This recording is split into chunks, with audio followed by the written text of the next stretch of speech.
시사통 김종배입니다.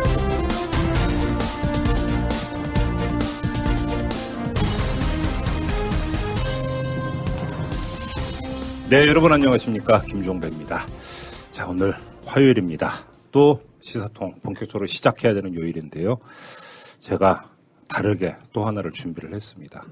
정치통을 부활을 시키는데요. 이전의 정치통은 한 분의 정치인을 모셔서 공개방송 형식으로 이렇게 와이드로 가져가는 거였는데 이번부터의 정치통은 좀 바꿨습니다. 시국이 시국인지라 다각도로 정치 현안, 전국 현안을 좀 짚어봐야 돼서 야 3당의 의원님들을 한 분씩 다 모셨습니다. 그래서 세 분을 모시고 기본 조합이 3명의 의원과 그다음에 일반인 저 이렇게 해서 정치 현안에 대해서 그냥 프리 토크 자유롭게 주제 정하지 않고 이런저런 이야기를 한번 나눠보는 이런 컨셉의 정치통을 바로 오늘부터 이 부활을 해서 가져갈 계획입니다. 그래서 세 분을 제가 어렵게 섭외를 했는데요. 먼저 한 분 한 분 소개를 해드리면 더불어민주당의 재선 의원이십니다. 일전에 저희가 인물통으로 모셔서 또 고견을 들은 바도 있는데요. 홍익표 의원 모셨고요. 어서 오십시오. 네, 안녕하세요. 홍익표입니다. 네. 그리고 또 정의당에 이분 빼놓으면 얘기가 안 되죠. 김종대 의원 가끔 요즘도 기분 나쁘게 제 이름하고 헷갈리는 사람들이 종종 있던데 김종대 의원 모셨습니다. 그게 기분이 나쁠 일인가 모르겠는데. 왜 호적을 바꾸냐 이거네. 하여간 이름 소개할 필요가 없겠습니다. 저렇게 얘기하니까. 네. 네. 네. 제 할아버지가 지어진 이름이 갑자기 끝자가 대자로 가끔 바뀌는. 거꾸로도 있죠. 물론이죠. 네. 제가 좀 손해는 보지만. 더 이상 얘기하는 거네. 자, 그리고 또 한 분도 있는데요. 국민의당의 김경진 의원도 저희가 섭외를 했고 오늘 함께 하기로 했는데 참 첫날부터 본의 아니게 펑크가 났습니다. 왜냐하면 김경진 의원은 이제 국정조사 특위 국민의당 간사로 이제 포함이 되어 있는데 갑자기 돌발적으로 오늘 또 증인 채택 문제가 좀 남아있기 때문에 네. 갑자기 또 돌발 회의가 잡혀가지고 부득이 참석을 못한다라는 이런 비보를 제가 접해서 오늘은 아쉽지만 두 분하고 같이 이야기하는 걸로. 그리고 제가 애당초 또 세 분을 섭외한 이유는 과연 이 바쁘신데 따박따박 다 이렇게 시간을 맞출 수 있을까? 안 되면 한 명 빠지고 이렇게 2명씩 가도 되지 않을까라고 하는 그냥 열어놓고 가자. 이런 차원에서 했으니까 오늘은 아쉽지만 두 분과 함께 이야기를 좀 나눠보도록 하겠습니다. 저는 우리 김종대 의원께 좀 먼저 여쭤보고 싶은데 의정 생활 지금 몇 개월 차죠? 제가 이제 7개월인데요. 예, 그런데 제가 맡은 당직이 당 원내대변인 외교안보 본부장 국정조사 단장이거든요. 예, 거기에다가 비공식적으로는 사실 대표 비서실장 역할도 하고 있고, 네. 예, 이것저것 해가지고 다 한다. 예, 뭐든 다 한다. 네. 상임이고 뭐고. 네. 당 일이건. 네. 예, 그래서 제일 바쁜 축에들은 초선이 아닌가 생각이 들어요. 그렇죠. 정신이 하나도 없으시겠네요. 처음에는 괜히 했다. 이거 아주 국회의원을? 너무 부려먹는다. 이래가지고 도저히 일상이 파괴돼서 못 살겠다. 네. 이랬는데 네. 그래도 사람 죽으란 법 없더라고. 그러더니 요즘은 좀 할만해요. 요령이 좀 생겼습니까? 그러니까 이제 홍익표 의원님 같은 분한테 자꾸 노하우를 좀 배우면 더 빨리 그 요령을 터득하는데 처음엔 좀 힘들었어요. 그렇죠. 네. 근데 사실은 제가 여쭤본 이유가 국회의원 금배지 달자마자 사드 현안 불가져가지고 네. 대박 치셨고 네. 그렇지 않습니까? 그렇죠. 끝나자마자 또 갑자기 이제 이 박근혜 최순실 게이트 전국이 펼쳐지면서 원내 데뷔를 또 하고 네. 정신이 없으실 것 같아서 여쭤본 거예요. 하도 이제 사드 얘기 많이 하니까 여기 오니까 사디스트라 그러고 또 한일 정보보호협정 이러니까 그렇죠. 요즘은 또 정보 내가 무슨 하는 것처럼 원래 제가 못하는 게 없지만 그렇다 하더라도 네. 예 조금 제 현안이 많아서 국회의사당에서는 잡범 모두 발동 안 하죠. 안 여기서만 해요. 하는 여기 거지. 와서만 되는 거지 이게 무슨 어디서 국회 가서 그렇죠. 예. 비례 초선 주제 이런 얘기 이제 나오는 거지. 다선 의원들이. 예. 그렇죠. 그러니까 그러면 안 돼요. 그렇죠. 우리 홍익표 의원은 또 더불어민주당의 정책위원회 수석 부의장을 맡고 계시는. 저보다 높은 자리야. 한참 높지. 재선인데. 그렇죠. 거기다가 이 정책위 수석 부의장을 맡고 계시니까 정책 문제는 거의 핸들링을 다 하시는 거 아닙니까? 다는 아니지만 어쨌든 제가 기본적으로 실무적으로 한 번씩은 다 살펴보고 있습니다. 그렇죠. 재미없는 정책. 그래도 제일 중요한 거니까요. 저한테 좀 딱 맞는 것 같아요. 개인적으로는. 정책 쪽이? 예, 아니 제가 원래 하고 싶었고 예. 다른 거보다는 제가 옛날 연구소에 있었잖아요. 아, 맞아요. 예, 네. 그러다 보니까 이 자리의 유일한 박사입니다. 그건 알고 그래서 이렇게 알았어요. 막 밖에 돌아다니기 이런 거보다 예. 책상에 앉아가지고 이렇게 뭐 여전히 서류 읽고 뭐 글 쓰고 하는 게 여전히 좀 맞는 것 같다는 생각도 들어요. 그래서 근데 그러니까 좀 세속적으로 정책은 좀 잘 안 팔린다 이런 얘기 많이 하잖아요. 네. 근데 호흡을 좀 길게 갖고 가면 현안을 따라다니면 나중에 공허해집니다. 네. 그래서 저 현안보다는 하나는 실력도 좀 키우고 그다음에 정책을 통해서 이 전국을 바라보면 또 다르게 보일 수 있거든요. 그래서 그런 측면에서 제가 이렇게 정책이 들어와서 여러 가지 현안을 보면 또 달리 보이기도 하더라고요. 그렇죠. 과거하고 다르게. 근데 정책위 수석 부의장이시니까 이 점을 안 여쭤볼 수 없는데 이제 조기 대선은 거의 199.9% 기정사실이 이렇게 봐도 되는 거잖아요. 그렇죠? 뭐 헌재에서 통과 가능성이 높기 때문에 네. 저희들도 뭐 그렇게 되지 않을까 보고 있습니다. 탄핵 심판 인용하리라고 저는 확신하는 사람이기 때문에 이렇게 질문을 드리는데 이제 대선 공약 준비 들어가셔야 되는 거 아닙니까? 예, 이미 뭐 그거 한번 제가 문제 제기를 한번 했고요. 당 내에서. 예, 그래서 그 전략단위에서 아직 뭐 대표한테까지 얘기한 건 아니고 전략 모임에서 논의를 할 때 네. 우리가 지금 1차 탄핵이 인용될 수 있는 시기가 박한철 헌법재판소장이 끝나기 전인 1월 30일 전. 네. 그렇죠. 예, 그러면은 헌법에 따라서 60일 내에 선거 치러야 되잖아요. 그러면 3월 말 또는 4월 초가 되겠죠. 그렇죠. 예. 하여간 3월 말 전후에서 그러니까 굉장히 빠르고 그다음에 두 번째 데드라인이 이 3월 말 이정미 재판관이 또 그만둬요. 그렇죠. 그래서 그 전에 우리가 또 빨리 하기가 어쨌든 우리가 요구하는 거는 아마 국민들도 그럴 거고 야당도 얘기하는 거는 국정 혼란을 가장 빨리 마치 종결시키는 거는 대통령을 빨리 탄핵시키는 거다 이제는. 그렇죠. 헌재에 그걸 요구해야 되기 때문에 가급적 대선이 생각보다 빠르면 3월 말 늦어도 하여간 6월 이전에는 대선을 치를 가능성이 높다 이렇게 보고 있습니다. 그러면 대선 공약집을 늦어도 1월 내지 2월까지는 끝내야 되죠. 그렇죠. 이 봄에 대선 치르면 투표율이 조금이라도 올라가지 않을까? 아무래도 지금은 정치에 대한 관심이 굉장히 고조된 상황이기 때문에 예. 굉장히 대선 자체가 흥행이 되고 또 국민 참여가 높으리라고 생각이 됩니다. 그렇죠. 지금 이런 광장에서의 어떤 민주주의가 그대로 연결되는 대선이라면은 네.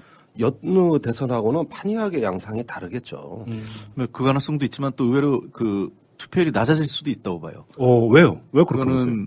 그거는 최근에 무당층이 증가하는데 갤럽이나 리얼미터 실제로 내용을 보면 무당층의 증가가 50대 이상에서 많이 늘어나고 있고요. 그렇죠. 그다음에 지역적으로 보면 TK 지역 중심으로 무당층이 많이 그러니까 늘어나기 이전에 때문에 박근혜 지지층이 그렇죠. 그러니까 도저히 박근혜 지지는 못하겠고 예. 그렇다고 다른 데로 옮겨가는 건 아니고. 예. 그러니까 기존에 이제 박근혜 또는 새누리당 지지층이죠.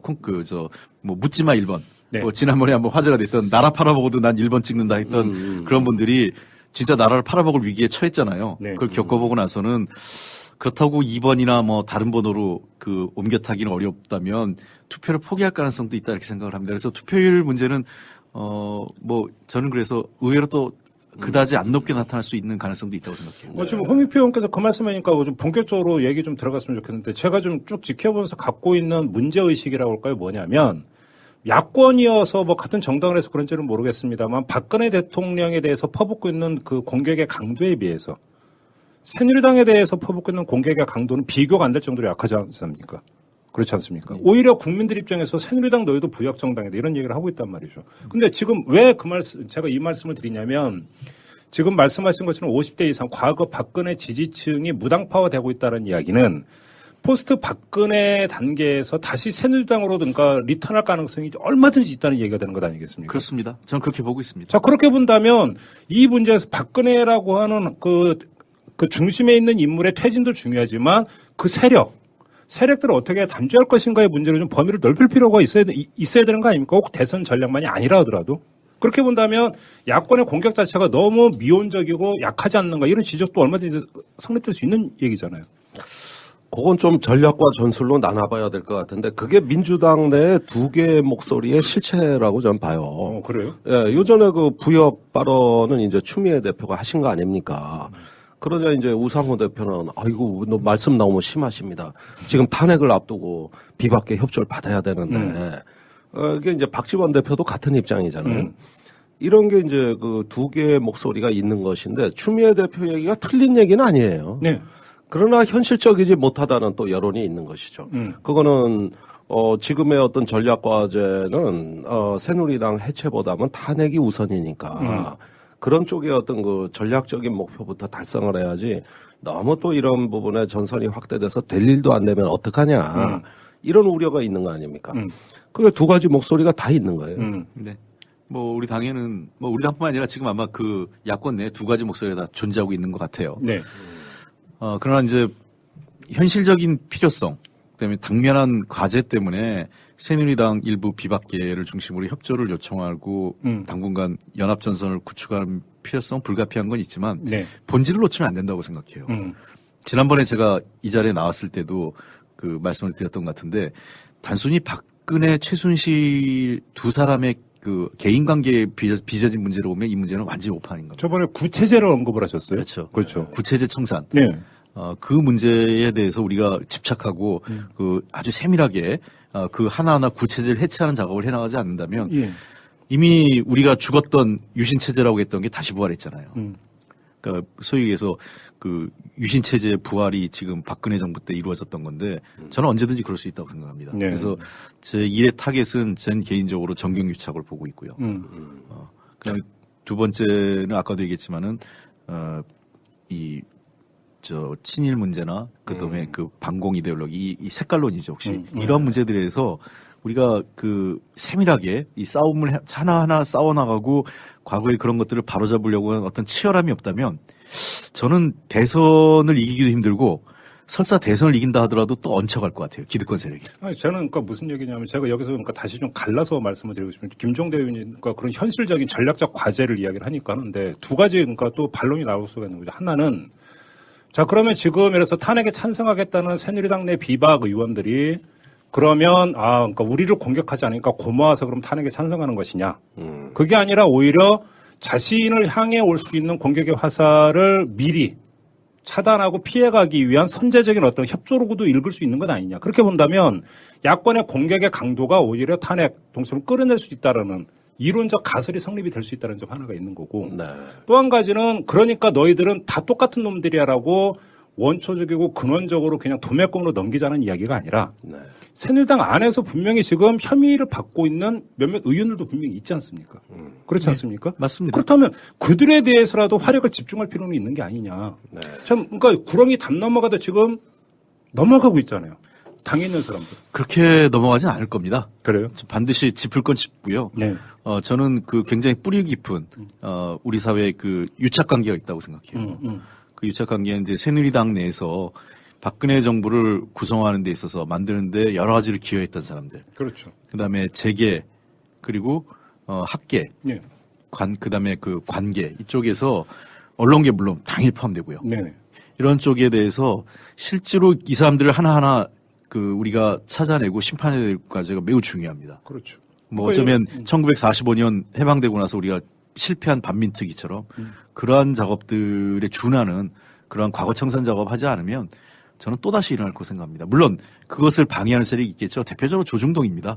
조중동은 지금까지는 박근혜 쳐내는 데는 같이 있지만 반드시 일정 시점에서는 돌아설 거고요. 그렇죠. 이미 상당 부분 돌아섰어요. 그렇죠. 오늘 국정교과서 가지고 지금 그러니까 그 쓴 거 보세요. 예. 아니 국정교과서도 중요하지만 막상 탄핵안이 의결이 되면 그 다음날 조선일보 사설에 뻔해요 내용. 자 이제 헌법재판소에 맡기고 그렇죠. 광장에서 이제 철수하자. 일상으로 돌아가자. 이제는 더 이상 광장이 대통령을 파면할 수는 없다. 이건 국정의 헌정의 정상적인 시스템이 있으니 그것으로 공백을 메우고 그 다음에 최종 판결은 법에 맡기자. 얼마나 질서정연하냐.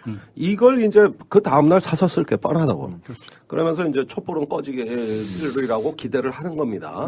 그러니까 결국은 여기서 이제 두 가지 시각이 있는 건데 단순히 박근혜 교체냐. 이건 이제 리더십 체인지죠. 그런 것들이 아니라 박근혜로 상징이 되는 어떤 부활한 유신, 박정희를 실제 해체하는 것이다. 그건 이제 한국 사회 기득권 동맹 아닙니까? 재벌과 권력과 언론과 검찰로 이어지는 이 동맹 체제를 해체하는 것이다. 이건 레짐 체인지에 해당된다고 봐요. 우리 수준에서 봤을 때는 예. 이거는 이제 그 리더십 체인지를 넘어서 레짐 체인지라고 저는 생각이 되는데 그런 면에서 이제 체제 전환이라는 것이죠. 그렇게 보면은 일단 시작은 리더십 체인지로 시작은 되지만 연결돼 있다고 봐야 됩니다. 그렇죠. 이게 체제를 이제 전환하는 대로 연결돼 있는 것이고 그 중에서 무엇이 중요하냐는 질문은 지금 그렇게 지혜로운 건 아닌 것 같아요. 왜냐하면은 일단 야당이 항상 질서 있는 퇴진을 외쳐왔고 일단은 이 어떤 그 권력을 여기서 종식시키는 게 급선무라면 그 길게 보더라도 일단 하나하나씩 이렇게 차곡차곡 해나가는 이런 어떤 자세로 끊임없이 어떤 대안 세력으로 준비하는 게 중요한 거 아닌가. 그런데 그게 제가 볼 때는 멀리 있는 얘기가 아니라 예를 들어서 만약에 이제 뭐 12월 2일이든 탄핵은 의결이 된다고 한다면 바로 제기돼야 되는 문제잖아요, 사실은. 아니 일정상. 그때부터 예. 이제 나올 얘기들이 뻔하죠. 뭐 개헌 얘기 나올 거고, 그다음에 뭐 사실은 또 총리 문제도 계속 나올 겁니다. 그러면서 이런 게 뒤섞여가면서 권력의 미래상을 어떻게 만들고 모델링 할 거냐.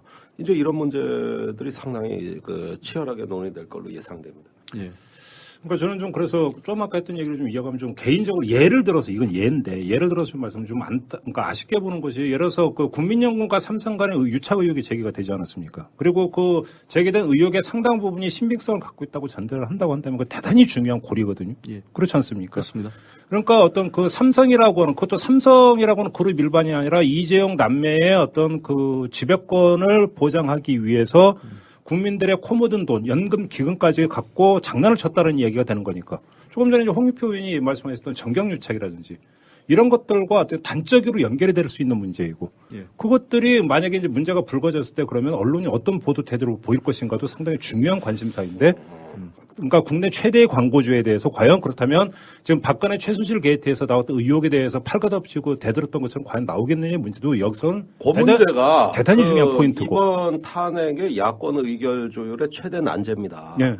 지금 민주당은 탄핵 의결서에 삼성 뇌물죄를 포함시키자는 입장이에요. 근데 이제 국민의당은 반대예요. 그거를 포함시키게 되면은 헌법재판소에 그 사실 심리라든가 여러 가지 부담을 줘가지고 오히려 탄핵에 불리하다. 예, 이렇게 해가지고 형식 논리상으로는 탄핵 때 이 부분에 야권의 의견이 갈라지는 걸로 돼 있습니다. 그런데 그게 진짜 그것 때문인지 아니면 삼성을 의식해서 그러는 건지는 좀 확실치가 않아요. 그러니까요. 물론 뭐 내가 국민의당을 약간 변호해 준다면 민주당이지만 그 아주 그 객관적인 법조인들 있지 않습니까? 판사 출신들 얘기로 들어봐도 만약에 이제 그런 뇌물죄나 이런 그 형사범죄와 관련된 게 추가된다면 당연히 박근혜 대통령 변호인은 증인을 채택하려고 할 거고 그거에 대해서 그 범죄 심리를 하려고 그럴 거예요. 그렇기 때문에 이 형식적인 논리상 판사들은 기계적으로 그걸 수용할 가능성이 높다 이렇게 보더라고요. 그래서 그게 일리가 없는 건 아니지만 예. 탄핵이라는 것은 단순히 법적 절차가 아니라 훨씬 더 정치적 절차지 않습니까? 그런 측면을 감안할 때는 저희는 상징성이라도 이건 정경유착에 대한 문제를 분명히 응징하고 가야 된다 저는 생각을 하고 있어요. 네네. 저는 이미 몇 차례 얘기했지만 탄핵 국면 직후에 바로 가야 될 거는 우선은 상징적으로 정경련 해체해야 됩니다. 그리고 저번에 정의당에서 포크레인 갖고 갔잖아. 네, 아니 우리는 항상 뭐 정경련 해체하라 그 앞에 가서 하고 있죠. 예. 저는 몇 차례 정경련 해체 얘기했고 네. 지금 저 결의안 같은 걸 다 준비했기 때문에 정경련 해체 함께 요번에 그 관련된 대기업들 한 네. 10여 명 정도의 대기업 총수는 예외 없이 사법적 판단을 받아야 된다고 생각합니다. 네. 뇌물죄로. 그러니까 이 이제 그 검찰이 기류가 좀 바뀌었어요. 강요죄에서 뇌물죄로 약간 좀 선회했거든요. 네. 국민 여론에 따라 검찰이 움직인 거죠. 그래서 저는 그런 측면들 우리가 좀 유의미하게 봐야 될 부분이 있다 그러니까 생각해요. 이번에 SK하고 롯데는 뇌물죄 요것이 야권에서 탄핵 의결서에 넣자는데 이견이 없어요. 유일하게 남아있는 건 삼성 문제 한 개입니다. 그 다음에 그 삼성 문제를 넣고 안 넣고 하는 문제도 곧 정리는 될 겁니다. 저희가 다시 법리 분석을 해보니까 그 추가 소추가 가능은 하더라고요. 그러니까 탄핵 의결을 이제 헌법재판소에 보내놓고 그것도 추가 소추가 됩니까? 추가 소추가 가능하더라고요. 그러니까 뭐냐면 움직일 수 없는 분명한 그 권위 있는 판단이 나왔을 때, 네. 예컨대 특검에서 이거 삼성 뇌물죄 맞단 말이야. 이래가지고 어떤 그 사법적인 그 판단 근거가 나온다든가 이랬을 때. 이 헌법재판소법을 엄밀하게 보면은 추가 소추로 추가 사유 제출이 가능합니다. 아니, 그것도 그리고 또 하나 재밌는 거는 과거 통진당 그 해산할 때 헌법재판소가 뭐라고 얘기했냐면 그때 그 일부 반론이 대법원에서 3심 최종 판단이 안 났는데 왜 헌재가 먼저 하냐 그랬더니 헌재가 뭐라고 그랬냐면 우리가 더 상위 기관이기 때문에 그 대법원 판단을 볼 그렇죠. 이유가 없다. 우리가 알아서 하면 된다 이랬거든요. 그러니까 거꾸로 그 얘기는 지금 적용하면 1심, 2심, 3심 그 저 대통령에 대한 형사 저 사범에 대한 범죄에 대한 법원의 판단을 보지 않고 네. 자기들이 판단할 수 있다고 얘기한 것도 또 성립이 되는 그 거예요. 판례가 있는 것이죠. 그렇죠. 예. 아무튼 저는 국회에서 만약에 탄핵 의결이 이루어져서 헌법재판소로 간다면 그 다음부터 촛불 집회 장소는 헌법재판소 앞으로 바뀌어야 되지 않을까라는 생각을 해요. 그러니까 이제 이 부분이 어려운 겁니다. 그래서 지난번에 이제 5자 촛불 집회 그걸 준비하는 그 비상국민행동 네. 내에서 실제 벌어진 일입니다만은 일부 노동단체에서 탄핵에 대해서 반대 입장을 내는 그룹이 있었습니다. 왜요? 왜 반대를 해요? 그러니까 일단 이 탄핵 과정 자체를 헌법재판소에 믿을 수 없다는 것이죠. 그래서 예. 괜히 이게 시간 끌기용으로 악용되고 결국은 이제 박근혜 대통령한테 유리한 경로다. 이래가지고 일부 노동단체에서는 그 탄핵 의결 반대, 탄핵 자체 반대. 예. 그러면서 어떤 하야가 외에는 정답이 없다는 이런 의견들도 있었어요. 네. 그런데 조정이 된 겁니다. 그것을 안 내기로. 그러나 상당히 많은 이제 시민사회 일원에서는 이 탄핵이 과연 제대로 가는 길인가. 이거 잘못 관리돼 가지고 오히려 뭔가 잘못된 결과가 나오는 거 아닌가. 이렇게 의심하시는 분들이 아직 많다는 거예요. 예. 그리고 만일에 그게 잘못 관리되면은 정말 국회 해산론 나올 겁니다. 이건 진짜 아주 심각한 사태예요. 네. 근데 그러니까 바로 그거죠. 이제 헌법재판소에 갖고 있는 의구심이 제가 볼 때는 국민의 상당수가 저는 의구심을 갖고 있을 거라고 생각을 해요. 그리고 헌법재판소가 과연 그렇다면 정말로 엄정무사하게 중립적 위치에서 판단 내릴 거냐 저도 솔직히 그렇게 기대 안 하거든요. 근데 중요한 거는 헌법재판소는 말 그대로 정책 판단기관이라는 거죠. 가장 기본적으로. 그러니까 정책 판단을 할 수 있게 국민이 강제하고 압박해야 된다는 거죠. 아니, 그거는 옳은 말씀인데, 여기서 우리가 그 탄핵이라는 것에 이제 거의 다 야권이 단일 대우를 구축했습니다만은, 이게 원래 최선은 아니었다는 거는 인정해야 될 것 같습니다. 그러니까 이거는 차선책 내지는 3선책 정도 되는 거예요. 원래는 박근혜 대통령이 지금쯤이면 결심했었어야 돼요. 아니면은 곧 결심하겠다는 예고라도 나와야 돼. 그 얘기하니까 우리가 또 하나 얘기할 게 있어요. 그 얘기를 좀 바로 넘어갔으면 좋겠는데 이게 지금 그 중요한 지금 그러니까 미묘한 움직임이 나타나는데 어제 서청원, 최경환, 윤상현, 정가윤, 유기준 5명 뭐 거기다가 뭐 홍문종 이런 몇 사람이 잠깐 왔다 갔다 했던 걸 하는데 이른바 말 그대로 진박 중에서도 진박 이러는 사람들이 박근혜 대통령한테 명예로운 퇴진을 건의를 했다는 거 아닙니까? 그래서 오늘 뭐 지금 조간 그다음에 오늘 오전에 나오는 뭐 뉴스를 보니까 뭐 이르면 내일쯤 청와대 입장이 나올 수도 있다. 또 이런 뭐 벌써 예측 기사가 나오고 있습니다. 자, 일단 우리가 한번 좀 가르고 가야 되는 문제가 이건데 그 진박 중에 진박이 이런 건의를 한 이유를 뭐로 보세요, 홍익표 의원님? 제가 보기에는 뭐 지금 소위 친박계 굉장히 위기죠. 네. 뭐 패족 직전에 처해 있는데 그리고 실제로 박근혜 대통령의 탄핵도 현실화되고 있고요. 네. 타박타박. 그러니까 자기들로서는 우선 눈앞에 있는 비박계가 그 탄핵에 찬성표를 던지는데 약간 좀 이 제한 요소를 두는 거죠. 와, 대통령이 스스로 물러날 수도 있는데 굳이 탄핵해야 되느냐. 그러니까 좀만 좀 기다려봐라. 예. 이렇게 시간 끈다. 시간 끄는 게 하나 있고. 그러니까 이제 전선을 흐트리는 거죠. 새누리당 내에서. 네네. 그다음에 두 번째 자기들이 말하는 거는 그 지금 질서 있는 퇴진이에요, 소위 얘기해서. 그래서 한 내년 한 3, 4월까지 대통령직을 유지하는 건데 네. 그때까지 뭔가 수를 만들어 보겠다는 거죠. 왜냐하면 지금 이 시점에서 이렇게 끌려가면 사실상 그 친박계는 정치적으로서의 존재감을 상실할 가능성이 매우 높습니다. 정치적으로 이제 순장되게 돼 있죠. 예. 그러니까 뭐 정권 재창출 이런 정도의 문제가 아니라 아예 정치 세력으로서 소멸될 가능성이 있기 때문에 자기들로서는 정치 세력으로서 존재하는 문제, 다음에 야당이라도 존재하기 위해서는 이 시간이 필요하고 그 박근혜 대통령의 질서 있는 퇴진이 아니라 자기들이 질서 있게 세력을 재편할 수 있는 시간이 절대적으로 필요한 겁니다. 그러기 위해서는 박근혜 대통령이 내년 4월 정도까지는 버텨줘야 되고 그거를 질서 있는 퇴진이라고 가고자 그러고 싶은 거죠. 근데 그거야말로 아까 얘기하는 구체제의 또 다른 부활의 여지를 남겨주는 거죠. 예, 그런데 저는 그게 참 부질없다고 보는 것이 지난 몇 주 동안 그 청와대 상황을 보면 완전히 농성장으로 변했거든요. 저게 무슨 국정을 하는 청와대입니까? 농성장이지. 검찰 출도 안 하겠다 그러면서 규탄대회 하고 있는 거예요, 지금. 농성장 지금 너무 럭셔리해. 예, 럭셔리하지만은 거기 요즘은 그 시민들이 가까이 가서 시위를 하기 때문에 안에서 다 들려. 아무리 방음유리 해도 소용없어. 거기에다가 뒤에 북악산이 그 하나의 어떤 그 소리에 대한 반사 그 병풍 역할까지 메아리 해가지고 역할을 해주나? 광장보다 더 크게 들려. 거기가 훨씬 더 크게 들리고 가까이 들려요. 200m 앞이면. 완전히 다 들린다고 봐야 됩니다. 그러니까 이제 농성 모드로 들어간 거예요. 그래가지고 저기 뭐 검찰 출두 못 하겠다고 규탄 성명 발표하고 뭐 이러고 있는 겁니다. 그렇죠. 그러다 보니까 국정하고는 점점 더 멀어지고 있어요. 그런데 이제 줄줄이 예고된 검찰 수사에 이어 특검까지 이제 줄줄이 예고돼 있습니다. 그러면은 내년까지 저렇게 앉아가지고 기사회생의 기회를 도모한다. 후의를 기약한다. 이러기에는 점점 벼랑 끝으로 지금 몰려들어서 친박의 그 중진들의 때늦은 처방이 나왔다고 저는 보는 거예요. 뒷북이다. 네, 뒷북이다.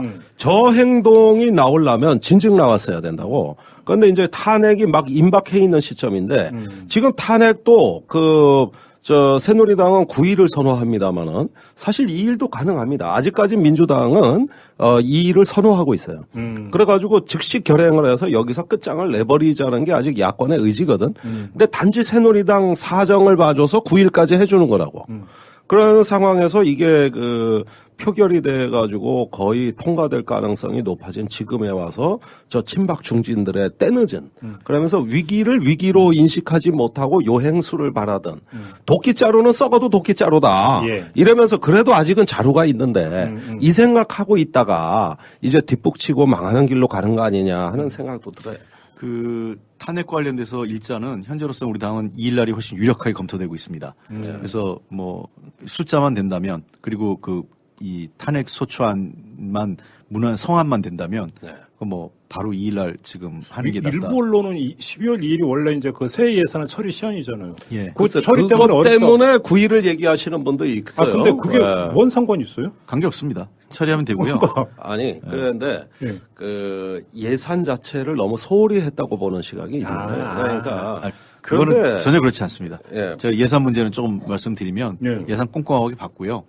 꼼꼼하게 봤지만 워낙 정부 여당이 특히 정부가 정말 이렇게 모르쇠로 고집 부리는 건 처음 봤는데 그래서 지금 계속 저희가 일부 그 핵심들 그러니까 지금 핵심적인 게 뭐냐면 첫째가 이제 누리과정 문제.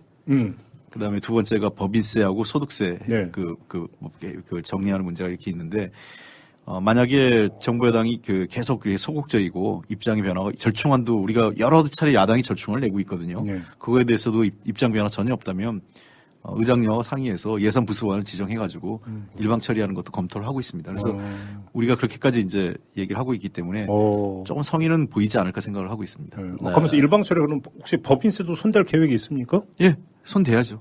그렇습니까? 예. 원상 회복으로? 근데 우상호 대표는 저거만 누리 예산만 네. 확보하면 양보할 수 있다. 아니. 그건 전혀 저희도 그렇게 듣고 있어요. 전혀 다른 얘기입니다. 오보입니까? 네, 그거는 약간 잘못 나간 오딩이고 네. 그거는 왜냐하면 연계될 사안이 아니에요. 그러니까 제가 그 뉴스 보고 뜨악해서 좀 지르는. 제가 그래서 여러 차례 기자단한테 설명을 그럼 다행이에요. 하고 있어요. 법인세는 법인세고 누리과정은 누리과정이죠. 그걸 예를 들면 누리과정 해준다고 법인세를 안 해준다. 그건 말이 안 되는 거죠. 그러니까 그 무슨 상관이 있느냐라고 예. 저희도. 예, 법인세 요율 인상은 어쨌든 부수법안에서 반드시 통과해야 돼. 예. 전 그건 수건이고 역사적인 일이라고 생각합니다. 다만- 이게 박근혜, 이명박 그 박정희 체제 해체하는 데 있어 난 가장 중요한 사안이라고. 이 세율에 대해서는 협상의 여지가 있지만 몇 프로 올리느냐 네. 법인세율을 예. 뭐 단계를 어떻게 할 거냐 이거에 대한 협상의 여지가 있지만 우리는 법인세를 올려야 되는 데는 확고합니다. 네. 그럼 12월 2일에 D-Day가 되면서 법인세 인상도 충분히 기대할 만하다 이런 말씀이시네요. 노력하겠습니다. 그리고 그럼 알겠습니다. 그럼 오늘 여기서 하나 이제 확인을 한 거고. 아무튼 그럼 야권은 진박 중에 진박이 저렇게 하든 말든 그냥 탄핵으로 고. 예. 이겁니까? 확실히 맞습니까? 저는 새누리당 내에서조차 저 진박이 갖고 있는 주도성이랄까 결정력은 이미 상실이 됐다고 봐요. 저 비대위 체제를 저렇게 방치해놓고 네. 계속 이정현 대표도 사실상 농성 중이지 뭐. 그런 상황에서 그건 이미 저 진박이 실기했다. 근데 예, 전 그렇게 봐요. 우리 군사 전문가시잖아. 농성정이 맞아, 진지전이 맞아? 그거는 이제 군사 용어에 농성전이라는 용어는 없어. 없지. 예, 그거는 진지전이고 그건 상대학 장기전. 용어지, 그 상대학. 지구전이라고 하는 거예요. 지구전론. 예? 그람시가 이제 얘기한 헤게모니, 진지 이런 개념에서 나오는 거예요, 이게. 청와대를 진지 삼고 새누리당 대표실을 진지 삼는 거 아니야? 거기 지하 벙커도 있어. 그러니까 거기 들어가면 안전해. 거기에 화생방 시설까지 다 돼 있어. 핵폭탄으로 때려도 까딱 없어. 그래요? 예. 아무튼 괜히 또 새길로 빠졌네. 아무튼. 예. 기아하고 나는 그런 재미로 하는 거지. 근데 아무튼 그래서 그러니까 정의당도 그냥 탄핵으로 고. 아니 제가 이걸 왜 여쭤보냐면 아까 광고 듣기 전에 이제 우리 그 김종대 원내 대변인께서 탄핵은 차선이나 3선밖에 안 된다라고 말씀하셨잖아. 근데 그게 시점이 바뀌었기 때문에 지금은 최선이다 이런 말씀이십니까? 왜냐면 질서 있는 퇴진도 원래 야권이 먼저 주장했던 거잖아. 아니 그러니까 질서 있는 퇴진은 하야론이에요. 그렇죠, 하야죠. 그런데 그게 이 정도의 어떤 촛불 시민 어떤 우리는 명예혁명이 거의 성숙했다고 보고 이제 나가라. 마리 앙뜨와네트가 단두대에서 목이 잘리기 전까지 태도가 어쨌는지 알아? 그 고해성사하는 신부한테도 자기는 아직 왕비라는 이 가우다시가 안 없어지는 거예요. 그러니까 그런데 내가 뭘 잘못했는지 모른다는 점에서 비슷해. 그러니까 나는 박근혜 대통령을 보면 몰락하는 왕조의 마지막 왕녀 같아요. 지금 모양이 그렇게 가고 있는 겁니다. 그러면은 이런 시점에서 이제는 이승만 대통령 하야 선언하듯이 이제 당연히 이런 결과가 나올 걸로 예상을 하고 이제는 압박이 어떤 최고치를 끌어올렸는데 나몰랑 하는 거야. 이게 마리 앙뜨와네트의 불란서 혁명 전야의 모습하고 똑같은 거야, 이게. 아니, 원래 파리 시민들이 처음부터 그렇게 혁명하고 폭력적으로 하려고 안 그랬어요. 그렇죠. 그거 관리만 잘했으면 넘어갔다고. 네. 왕정이 해체되진 않아요.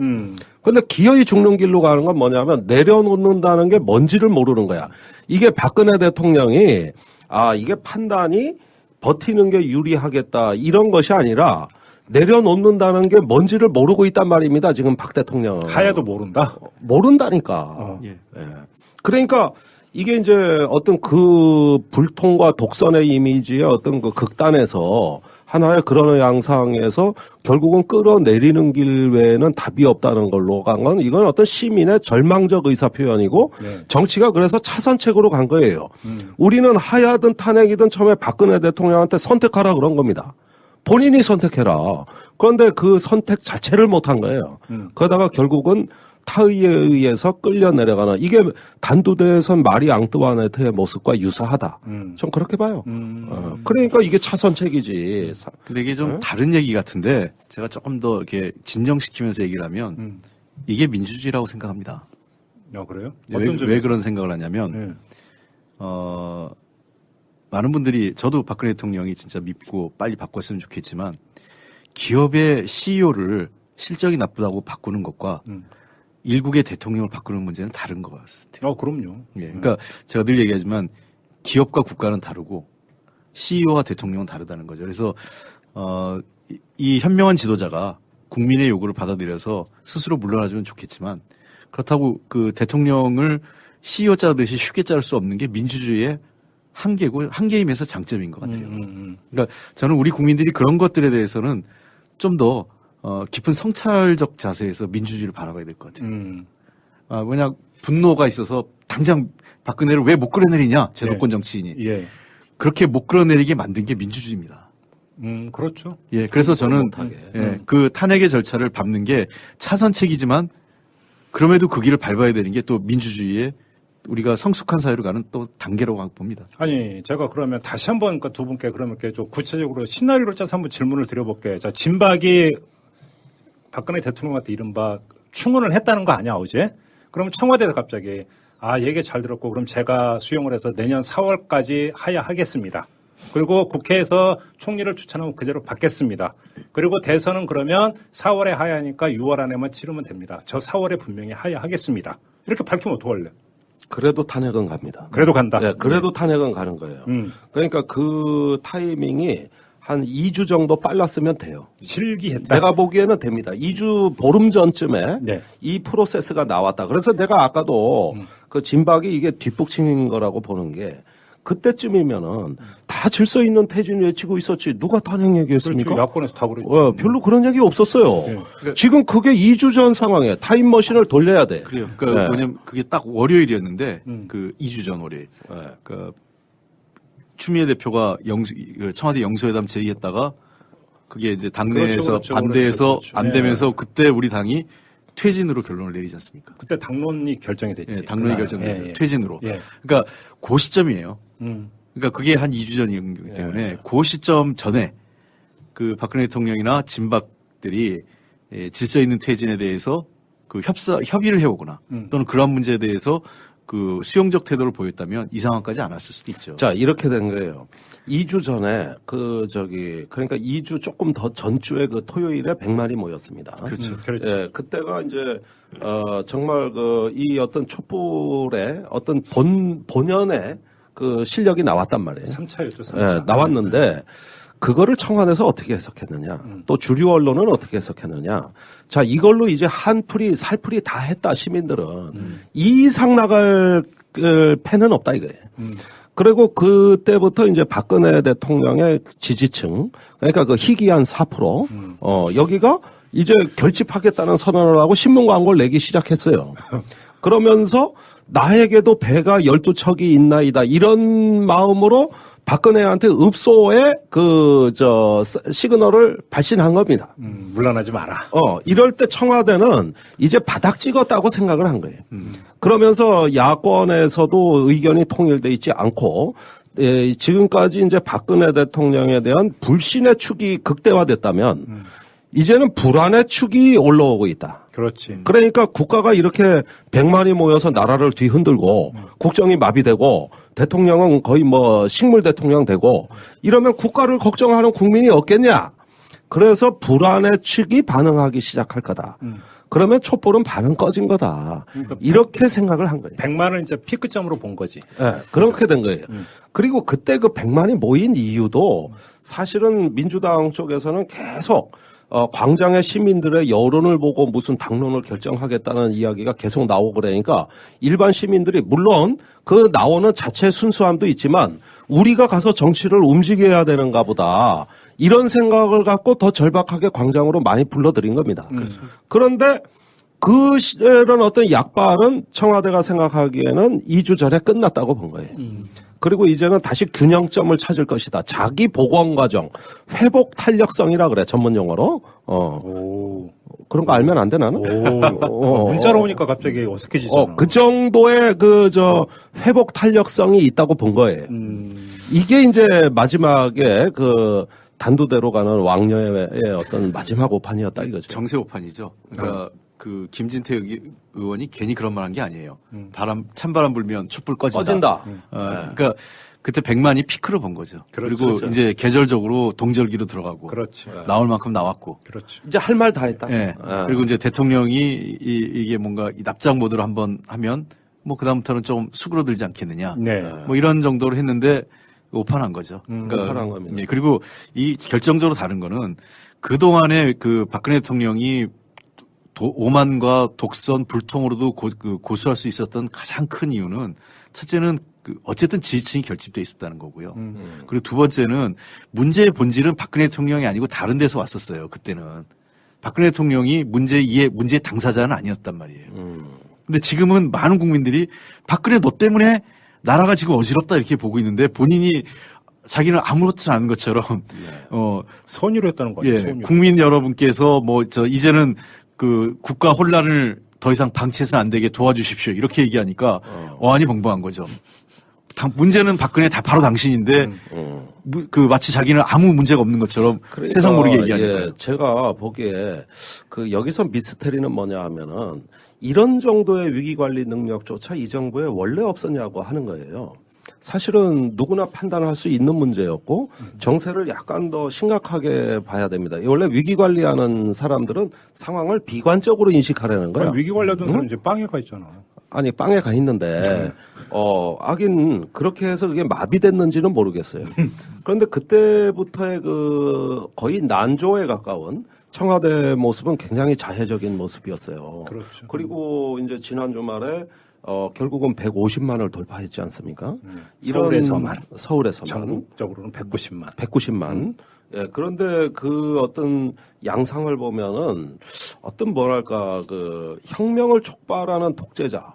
그다음에 그런 것들을 통해 가지고 무언가 위기를 관리하는 것이 아니라 자기의 희망적인 사고에 더 갇혀버리는 거의 마비된 막판의 결정장애자. 그러니까 박근혜 대통령은 지금에 와서는 어떠냐. 하야도 못하고 탄핵도 뭔지 모르겠고 그냥 마비예요. 그게 이제 국민들 눈에 노출이 되면서 분노를 더 자아낸 거죠.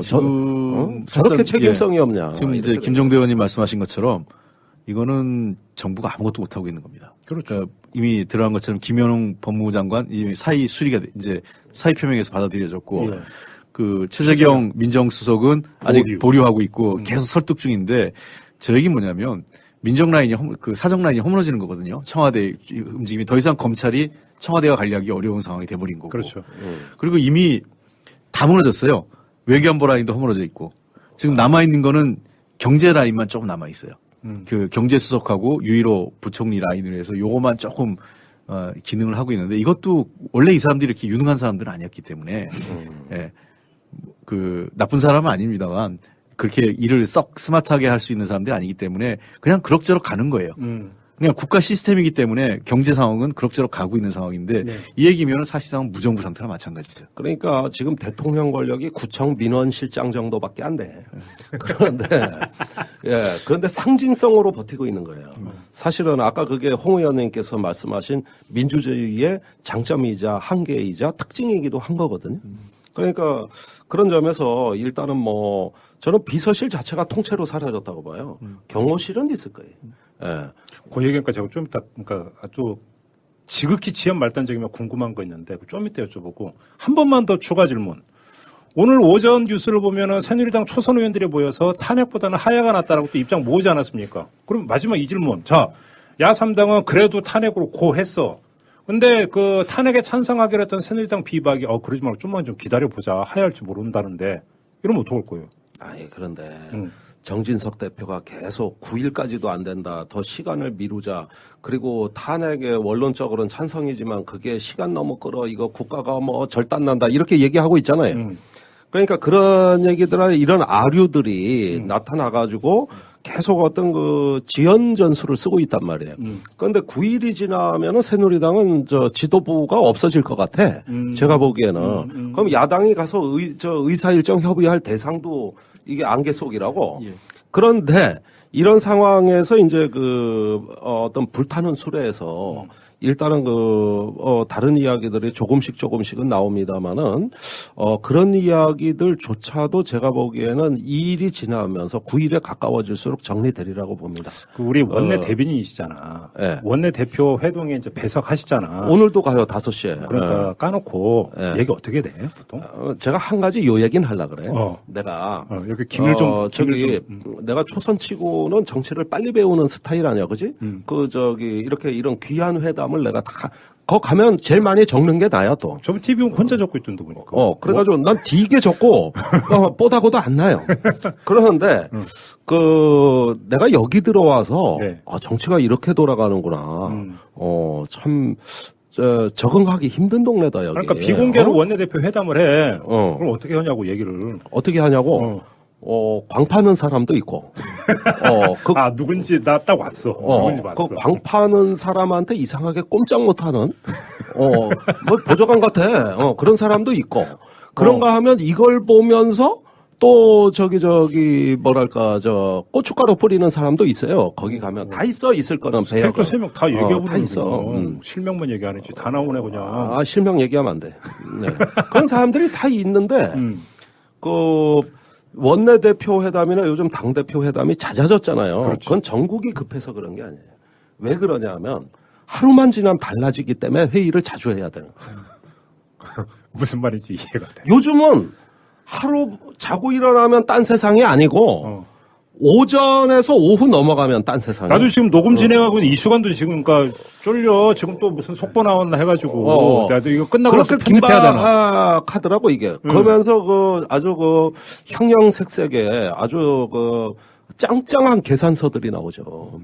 이런 그러니까 걸 이른바 보면서 나는 이거 따라가려면 멀었구나. 정치적으로 주판을 튕긴다는 게 그대로 보여요? 아니 이제 한두 번 들어가면 그게 안 보이는데 여러 번 들어가고 그 했던 당시의 말과 그 이후 전국을 비교해 보면 그러면 이제 보이죠. 저 사람이 이제 그 38 광땡 들었나, 가보 들었나, 저거 들었나 다 보여? 아니 이제 그런 것들은 사후적으로 보인다는 얘기지. 내가 사전적으로 보이면 내가 왜 이 자리에 앉아 있어? 나도 뭐 한 자리 해먹고 있지. 참 뭐 별걸 다 모르. 아니 근데 야자 뭐 이렇게 해요? 그러니까 비공개로 그러진 않아요. 그러진 않고요. 전혀 그렇지 않고 그렇다고 뭐 무슨 막가는 무슨 뭐 야쿠자 같은 동네 아니에요 여기. 그래서 그런 것들은 점잖고 품격 있는 언어로 포장이 돼요. 우리 PD가 지금 방금 메모했는데 우리 빨리 녹음 빨리 끝내고 빨리 올려야 돼. 아 그래요? 박근혜 대통령이 2시 반에 담화한대. 담화한대? 들어봐야지. 2시 반 아직 조금 시간 남아. 제가 보기에는 특별한 거 없을 거예요. 제가 판단해 본데 네. 이미 박근혜 대통령 담화가 있을 거란 건 지난주부터 예측을 했습니다. 요번 주에 나올 거라고는 했는데 이렇게 빨리 나올 줄은 몰랐지. 아니 지금 나와야죠. 왜냐하면 국정조사 시작되고 특검 이제 결과가 나와야 되고 그다음에 탄핵이 금년을 있기 때문에 오늘 하지 않으면 사실상 시간 여유가 없어요. 그럼 어떤 내용이 담길 거라고 예상하십니까? 저는 본인의 입장을 설명할 것 같아요. 또 예. 구구절절히 기자 질문 안 받고. 예. 아마 검찰 수사 얘기 뭐 이런 거 할 거고. 예. 그러니까 검찰 수사에 대해서 뭐 받을 수 없는 상황에 대한 설명. 그리고 전국 상황에 대해서 뭐 국민들에게 뭐 원론적으로 송구하다 뭐 이런 정도 표현이 있을 수 있겠지만 또 여전히 국가가 흔들려서는 안 된다. 알겠습니다. 한반도 안보나 경제가 불안하다. 지금 1시간 10분밖에 안 남았어. 지금 1시 15분이니까 한번 우리 두 분의 예측이 맞는지 한번 보도록 하고. 마지막으로 하나 이제 국정조사도 시작이 되잖아요. 좀 있으면 또 청문회 되고. 사실은 또 이제 국회도 시험대에 올라가는 거 아닙니까? 올라갑니다. 청문회 엄청 부담스럽지 않을까요? 엄청나게 국민들이 아마 시선을 집중시키고. 그런데 이번에 청문회에서 의외로 별게 안 나올 가능성도 있어요. 아니 제가 그래서 여쭤보는 거야. 그런 전망이 있길래. 그런데 이 청문회는 재벌 회장들이나 최순실을 앉혀놓고 그때 질문할 때 보면 화면이 둘로 쪼개지잖아, 그지? 그렇지. 의원 한 명, 이제 증인 한 명. 그렇죠. 이런 어떤 퍼포먼스로 갈 가능성이 높습니다. 거기서 이제 주고받는 눈빛 싸움과 그 어떤 기선제압 이런 것들 질문하라고 한 5초 그러니까 딱 무궁으로 째려보고 막 이러는. 그러니까 그런 퍼포먼스가 될 가능성이 저는 높다고 봐요. 그리고 일부 그 중에서도 어떤 최순실의 추가 비리 몇 개 정도 하고 이제 공무원 인사 개입, 그 다음에 이제 또 이제 빙상협회 같은데 많이 취재가 안 됐잖아요, 그죠? 최순실 쪽은 됐는데 최순득 쪽이라든가 이런 데서 그 전에 알고 있던 지식을 약간 더 확장하는 수준에서 이런 정도로 관리되지 않을까 싶어요. 저는 누군가가 너무 잘하려고 하는 것보다는요 국민의 분노를 전달할 수 있는 누군가 있었으면 좋겠어요 의원 중에. 그러니까 쉽게 말해 너무 튀려고만 하지 말고. 그러니까 좀 튀어도 좋은데 옛날 50 비리 또 광주 청문회 기억을 하시는지 모르겠지만 그때 노무현 당시 의원이 명패를 던졌잖아요. 그 후로 명패가 바뀌었습니다. 나무 명패에서 플라스틱 명패로 바뀐 거죠. 플라스틱으로. 진짜 맞으면 죽을까봐. 그래서 근데 저는 그때 노무현 대통령이 뭐 이렇게 질의를 잘했다 그건 아니라고 봐요. 세련되게 뭐 질의를 깔끔하게 잘한다기보다는 투박하지만 거칠지만 국민이 하고 싶은 말을 대변했거든요. 사실 지금 최순실 게이트, 그다음에 박근혜 정부의 이 국정농단 사태를 보면서 국민들이 알 만큼 다 아세요. 뭐 저 하늘 아래에서 또 새로운 것이 나올 가능성도 저는 그렇게 많지 않다고 봐요. 아까 김종대 의원 말씀하신 것처럼 기존에 알고 있던 사실에서 약간 확장되거나 재확인하는 그런 정도이고 또 재벌의 지금 상대적으로 덜 부각됐던 재벌 비리 문제, 또 이재용 회장 나오니까 삼성과 국민연금에 관련된 문제, 즉 삼성을 위해서 국민의 미래를 담보로 삼성을 살려준 거 아닙니까? 네. 이런 문제들에 대해서 조금 더 국민들에게 재조명될 수 있는 기회는 있겠지만 그런 게 중요한 게 아니라 대한민국 정치가 진짜 국민을 대변하고 있다. 그다음에 우리 사회에서의 사회적 약자나 소수를 대변하고 있다. 그리고 뭔가 새로운 질서를 만들려고 한다는 것을 보여주지 못한다면 저는 정치권도 위기라고 생각해요. 그러니까요. 아마 이번 국정조사특위 뭐 청문회를 지켜보는 국민들이 엄청나게 많을 텐데 거기서 국회가 어떤 모습을 보이느냐도 대단히 중요한 아마 시험대가 될 것 같다는 생각이 좀 많이 들어요. 네, 어떻게 본다면 맞습니다. 기회일 수도 있고 시련일 수도 있겠지. 그게 제가 지난번에 얘기했지만 새누리당은 뭐 어차피 심판의 대상이라면 네. 야당은 우리 민주당을 포함해서 야당은 사실은 이중적 성격이에요. 하나는 구체제 한 축이었고 그러면서 또 우리가 새로운 시대를 여는데 또 함께 해야 될 그 역할도 있기 때문에 네. 그 이번 청문회 과정이나 그 여러 가지 국회 활동 중에서 국민들에게 구시대의 축이었는지 아니면 새로운 시대를 여는 당사자로서 참여할 수 있는 자격이 있는지를 국민들에게 심판받고 그 평가받는 기회라고 생각합니다. 제가 여기서 한 말씀 드리고 싶은 게 이제 우리 같이 작은 당에서 제1야당을 보면 망망대해에서 표류하는 거대한 선박 같아요. 그럴 때 정의당이라는 작은 예인선이 가. 예인선. 예인선이 가. 오. 우리가 원래 하야니 질서에 있는 태진 이런 거 제일 먼저 주장한 당 아니야, 그지? 그래가지고 끌어와. 그러다 보면 또 끌려와. 그런데 항구에 도착하면 예인선은 사라집니다. 무슨 얘기냐? 뭐 비유가 멋있는 것 같아요. 그때는 큰 야당이 다 하시는 거예요. 그리고 우린 사라져. 이게 우리의 어떤 비애이자 한계이기도 해. 뭔가 섭외 총잡이 같은 모드로 얘기하다 갑자기 비애로 나오니까. 그래서 우리는 항상 외로운 바다의 깃대처럼 서 있다가 그 큰 당을 보면은 가서 또 예인을 해야 되는 의제 선점이 우리 작은 당의 몫이라고 항상 그런 역할을 해왔죠. 그런데 이번에도 비슷한 양상으로 갔어요. 그런데 이제는 큰 배가 항구에 도착할 때가 거의 됐습니다. 시간이 임박했어요. 그렇다면 뭐 최근에 이제 당론도 정리되셨고 이제 또 야권의 전열도 다 정비됐으니 이제부터는 민주당이 책임성으로서 승부를 해 주셔야 된다. 네. 여기서 잘못하면 이제 박근혜 심판론이 국회 심판론으로 돌변할 수 있습니다. 이게 아주 무서운 일이에요. 그래서 한 1-2주 있으면은 이제 그런 얘기들이 광장에서도 많이 나올 거라고. 이걸 관리해야 돼요. 그걸 조중동이 부추길 거예요. 그러니까 지금 소위 얘기해서 이제 제3지대 또는 제4지대 얘기 나오잖아요. 네. 거기 화두는 개헌 플러스 정치개혁이에요. 그렇죠. 그러니까 지금 새누리당에서 이탈하는 사람들이 그 정치 권력을 다시 획득하기 위해서는 개헌과 정치 개혁을 화두로 삼지 않으면 방법이 없어요. 그렇죠. 네. 예. 그런 측면에서 이제 그 졸지에 이제 박근혜 대통령은 물론이고 함께했던 모든 정치 세력을 구세대, 구질서로 몰아갈 가능성이 높죠. 거기에 이제 조중동이 앞장설 거고. 저는 그 프레임을 어떻게 극복할 건가 하는 문제. 그러니까요. 저는 그런 점에서 지난주에도 잠깐 그 말씀을 드렸는데 저는 요번에 이걸 보면서 계속 머릿속에서 맴맴 돌고 떠오르는 게 87년 6월 항쟁이거든요.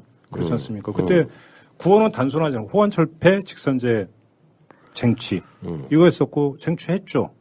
그리고 나서 어떻게 됐습니까? 그리고 나서 그 뒤에 뭐 이야기 여러 가지 나오지만 사실은 그럼 대한민국 사회가 얼마나 바뀌었느냐 얘기하지만 별로 바뀐 거 없다고 그렇지 않습니까? 그렇죠. 절차적 민주화에 바뀐 왜요? 뭐가 그래도 있느냐. 87년부터 민주적 조치가 많이 나왔죠. 사실은. 전 그런 점에서 그러니까 여소야대를 이야기하는데 정말로 여소야대라고 하는 그 야권의 역할이 그 뒤부터 좀 더 본격화돼야 되는 게 아닌가라는 게 자, 개인적인 보십시오. 바람을 갖고 있거든요. 88년에 13대 총선이 있었어요. 그 다음에 여소야대가 2년간 유지됐습니다. 맞죠. 90년 3당 합당 때까지죠. 그런데 그 짧은 2년이 채 안 되는 기간에 오늘날 진보가 먹고 사는 게 그때 다 생긴 거예요. 민주노총, 청교조, 모든 어떤 이 사회의 민주적인 제도들이 다 그때 생긴 거라고. 그 이후로 30년을 그 제도에 의존해서 우리가 살아온 겁니다. 그렇지 않습니까? 언론 민주화도 그때 됐고 다 그때요. 남북 관계도 그때 풀린 거라고. 모든 어떤 개혁과 진보 변화가 그 짧은 시간 안에서 여소야대라는 정치가 살아있는 공간에서 엄청난 생산성을 보였습니다. 네. 이걸로 우리가 오늘날까지 버티고 먹고 살아온 겁니다. 그런데 오늘날 여소야대는 그때 이후로 처음이라고 봐야 됩니다. 뭐 한나라당이 야당에서 다수는 빼고 얘기하면 이제 30년 만에 처음 있는 거 아닙니까? 그렇다면 이런 것의 생산성이 왜 과거와 다른가? 저는 항상 초선으로 그 의문을 갖고 있어요. 과거에는 정치가 살아 있었는데 너무나 생산성이 뛰어났는데 왜 지금은 아닐까? 이 점이 난 아직도 그 의문이 안 풀린다 이거예요. 대답은 못 내렸습니까? 해답은? 못 내렸어요. 그럼 우리 홍익표 의원님께서 좀 해답 좀 드려주시죠. 그 뭐 해답 찾기는 쉽지 않은데요. 예. 그만큼 정치가 위축돼서 그랬다고 봐요.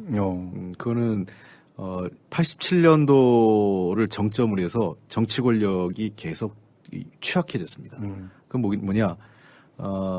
재벌의 입장에서는 그 대기업들 그다음에 그 자본의 입장에서는 정치 권력을 위축시키는 게 굉장히 필요했어요. 그래서 두 가지 방법을 했죠. 하나는 정치에 대한 허무주의 그리고 정치에 대한 어떤 냉소주의 이런 것들을 계속 부추긴 거죠. 정치적 무관심을. 그것이 선거 결과에서 젊은 층의 투표 위반, 그다음에 그 노년층은 이제 투표에 결집하고 또 하나는 정치권에서 얘기가 어떤 프레임이 걸렸냐면 이게 유신 때부터 걸린 프로그램인데요. 그 박정희 시절부터 대통령은 일꾼이고 국회의원들은 정치꾼인 거예요. 근데 이게 굉장히 나쁜 프레임인데. 그래서 국정 발목 잡는다라고 하는 저게 나오는 거지. 그렇습니다. 네, 아니 저는 정확하게 제가 정치학을 공부했기 때문에 늘 얘기하는데 야당이 국정에 책임을 지라고 하는 나라는 우리나라밖에 없어요. 그렇지. 야당이 국정에 책임을 지는 건 아니에요. 그러니까 뭐냐면 다 나쁜 놈이 돼요. 뭐가 문제가 생기면. 야당도 잘못했다. 야당은 반대만 잘하면 돼요. 야당은 반대를 안 한 거를 문제 삼는 거예요. 왜 이걸 문제가 있는 걸 반대 안 했느냐.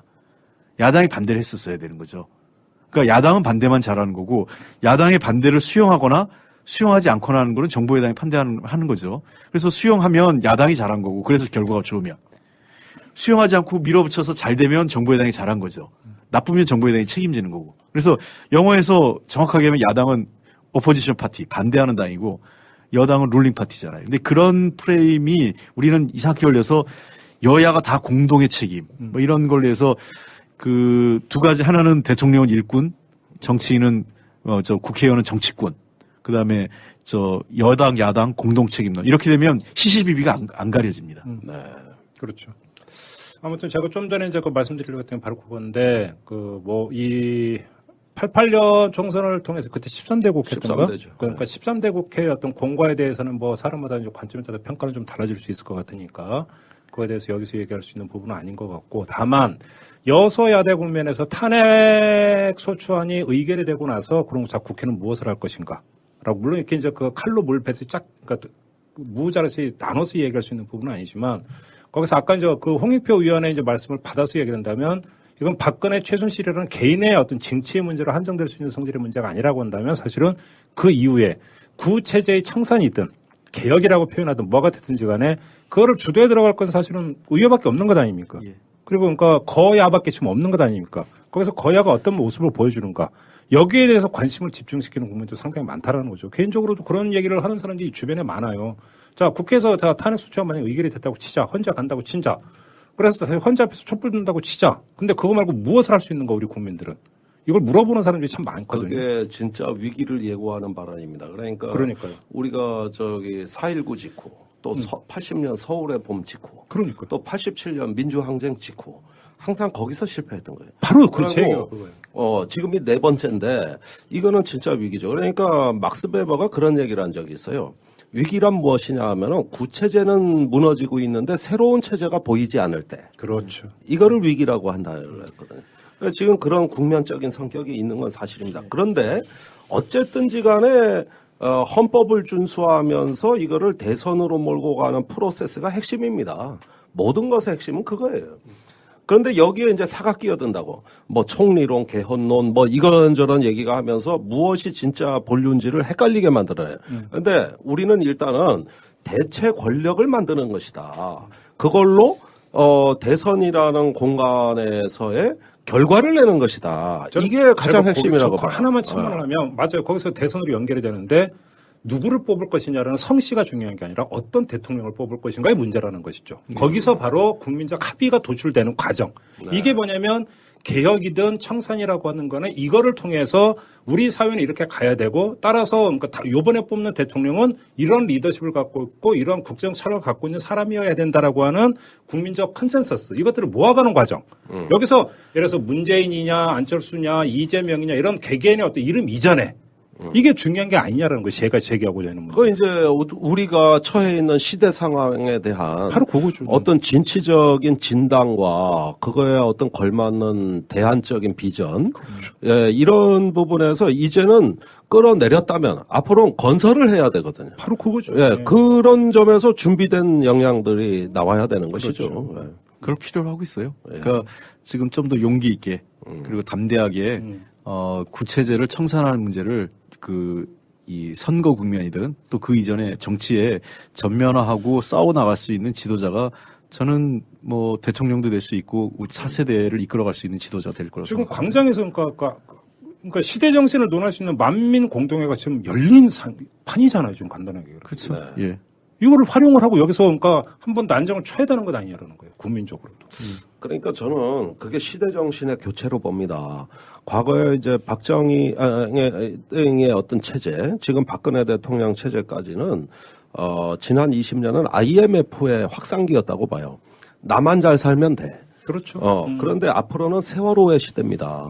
우리가 1등부터 꼴찌까지가 다 공동의 재난을 맞이할 수 있다. 그런 공동체성이 이제는 시급히 회복돼야 된다는 게 사람들을 광장으로 불러 모았고 그런 어떤 그 동일한 같은 방향을 보면서 함성을 질렀다고 하는 데서 느껴지는 뭐랄까 연대성. 우리가 재탄생한 거예요. 우리라는 존재가 재탄생한 겁니다.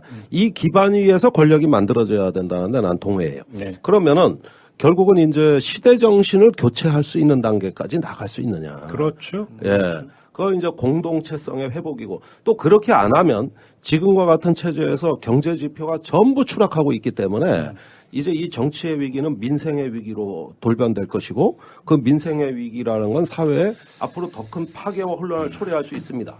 이 국가를 구할 수 있는 건 공동체성밖에 안 남았어요.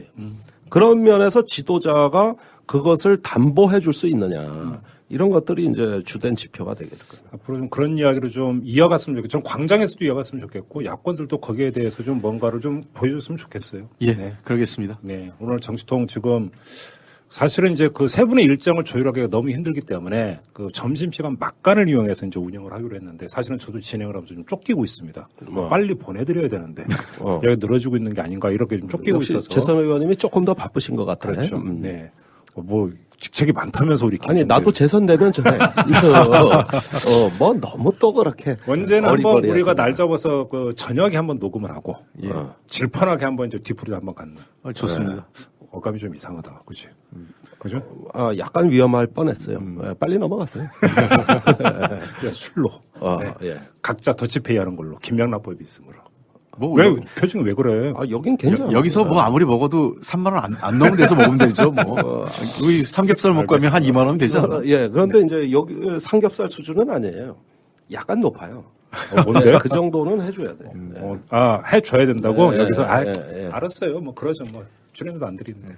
네, 알겠습니다. 자, 오늘 정치통 이렇게 마무리하고 두 분 보내드리고요. 다음 주 기약하면서 오늘 고맙습니다. 예, 고맙습니다. 감사합니다. 네. 자, 저는 내일 다시 여러분께 인사드리겠습니다. 고맙습니다.